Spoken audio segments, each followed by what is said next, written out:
రే 2010 డిసెంబర్లో పుట్టిన పాప లేదా బాబుకి ఇప్పుడు ఎంత వయసు ఉంటుంది? 2010 డిసెంబర్ అంటే ఇప్పుడు 2020 డిసెంబర్ 15 సంవత్సరాలు ఉంటుందిరా.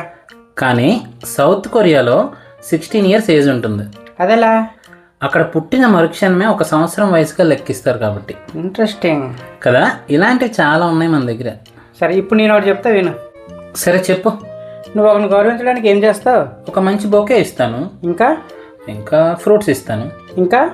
ఇంకానా బాగా పెద్ద వ్యక్తి అనుకో, ఒక షాల్ కప్పి సత్కరించి నా రెస్పెక్ట్ని తెలియజేస్తాను కదా. కానీ కెన్యాలో ఒకరిని గౌరవించడానికి డ్యాన్స్ చేస్తూ ఎంత హైట్కి ఎంతగలరో అంత గెంతి చూపిస్తారంట. అవునా? ఇక్కడ అలా చేస్తే ఎలా రియాక్ట్ అవుతారో ఊహించుకో. ఏదో ప్రాంక్ చేస్తున్నాం పక్కకు పొమ్మంటారు. సరే, నేను ఒకటి అడుగుతాను, చెప్పు.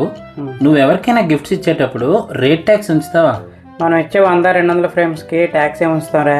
ఒకవేళ ఎక్కువ వేసి ఉంచేసినా తిరిగి మనకే ఇస్తారు ఎప్పుడో అప్పుడు. అది నిజమేలే, కానీ బ్రెజిల్లో అలా ట్యాక్స్ ఉంచి గిఫ్ట్స్ ఇవ్వడం వల్ల ఒక మంచి మర్యాదగా భావిస్తారంట. సరే, ఇది చెప్పు. బొమ్మరీల సినిమాలో జెనీలే ప్రకాష్ రాజ్ తలని కొట్టడానికి ఎందుకంత తాపత్రయపడిందంటావు? ఒకసారి పొరపాటున తగిలింది, రెండోసారి తగలకపోతే కొమ్ములు వస్తాయని అలా ట్రై చేసింది. కానీ థాయిలాండ్లో ఒకరి తలని అసలు మనం తాకూడదు, ఎందుకంటే తల శరీరం యొక్క అత్యంత పవిత్రమైన భాగంగా పరిగణిస్తారు వాళ్ళు. అయితే అక్కడ హెడ్ మసాజ్ చేయరా? చేస్తారు, ఎందుకంటే అది వాళ్ళ చేసే వృత్తిలో ఒక భాగం కాబట్టి. ప్రొఫెషనలిజం అనమాట. ఎగ్జాక్ట్లీ. సరే, ఇది విను. చిన్నప్పుడు మనం కానీ స్కూల్లో మన చుట్టూ ఉండేవాళ్ళు కానీ బుక్స్లో పేజీల మధ్యలో నెమలేకలు, ఆకులు, ఇంకా కొంతమంది డైరీ మిల్క్ చాక్లెట్లు, గోల్డ్ వేఫర్స్ కూడా పెట్టుకున్నారు. నువ్వు పెట్టుకున్నావు అంటే అంత ఎక్సైట్ అవుతున్నావు? మనకెవరు చాక్లెట్లు ఇచ్చారు లేరా? సర్లే, కానీ రొమేనియాలో చేపల పులుసులను వాళ్ళ పర్సులో పెట్టుకుంటారు. చేపల పులుసులే? అలా పెట్టుకుంటే బాగా అదృష్టం కలిసి వస్తుందని, ముఖ్యంగా ఆర్థికంగా చాలా మెరుగుదల ఉంటుందని భావిస్తారు. అయితే నేను పెద్ద చేపను పెట్టేసుకుంటాను.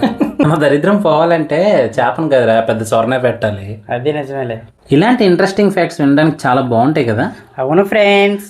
అందుకే మా ఛానల్ని సబ్స్క్రైబ్ చేసి మీ ఫ్రెండ్స్కి కూడా షేర్ చేయండి. వీడియోని లైక్ చేయండి.